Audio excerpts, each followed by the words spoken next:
Adam here from Car Care Kiosk. In this video, we're going to be showing you how to change the rear struts on this Chevy Impala here. Now, the first thing that we're going to want to do is get this vehicle up off the ground. So jack it up, put jack stands under the tires that we're going to be changing the struts on, take out the lug nuts, and remove the tire. Now that we have the tire off here, let's take a look at this strut and see why it needs to be replaced. If we follow it all the way up to the top here, we can actually see this little section here where you can see it's kind of almost separated from the vehicle. This is actually producing a clunking noise when the vehicle is driving. The first thing we're going to want to do here is remove the caliper.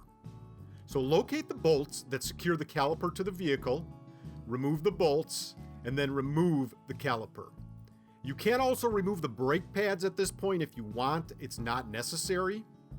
Also, when you do remove the caliper, remember not to let it hang from the brake line. Now, if we look at the strut here, there are a few sections on here that have some items attached to the strut itself. We're going to want to remove this item so that we can physically get the strut out of here. We're going to start on the bottom here. Now, when we come in on this vehicle, there's two bolts on the bottom here with some nuts on the other side. We're going to actually remove the nuts on the other side here. Now, these bolts actually have kind of a locking mechanism. So once you get the nuts out, you're going to have to come from the other side here and physically push the bolts out from where they are situated. We actually had a hammer here that we used with a copper head so that we didn't damage any of the threads on these bolts when we were trying to get them out. Now, if we kind of look on this upper section here, we can see there's a linkage rod that's attached to this. We want to get a wrench behind here so we can hold the bolt, and then we can kind of remove the nut here that secures this to the vehicle. Once we do that, we can simply pull this off. Now, if we come to the top section of the strut here, there are some bolts that kind of go up into the vehicle. On this particular vehicle, to locate these bolts, you need to go through the trunk here. Some vehicles, this is actually situated under the rear seat of the vehicle.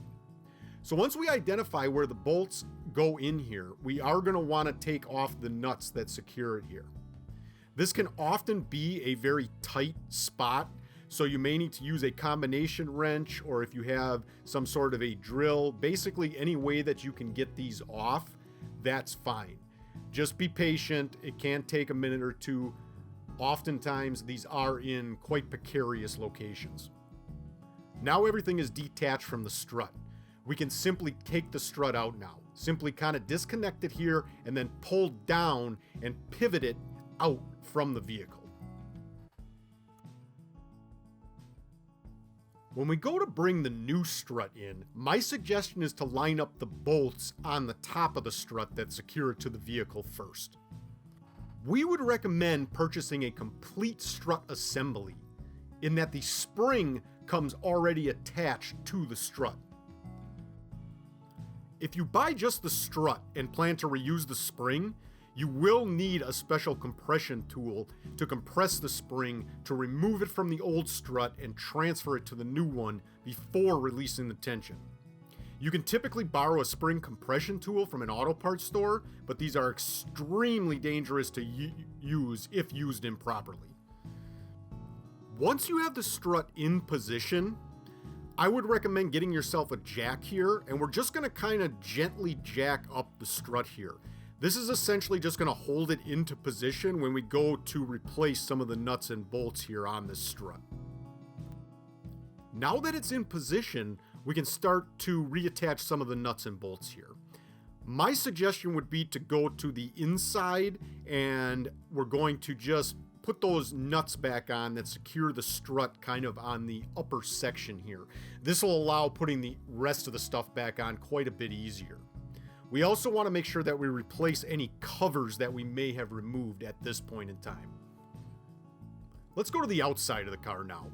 We can see we brought this back into position here, and we're going to put these bolts back into the bottom section here.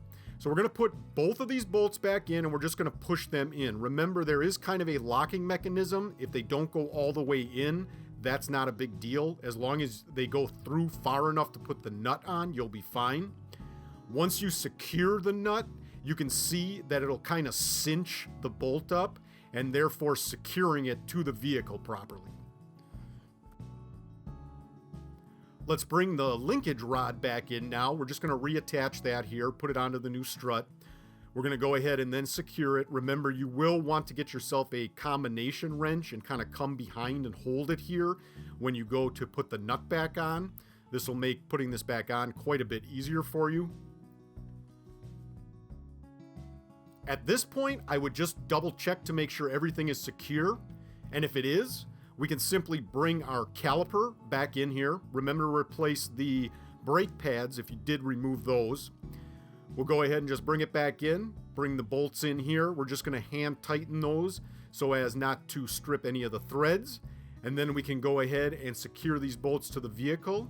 Remember to make sure that everything is secure before you go ahead and put the tire back on.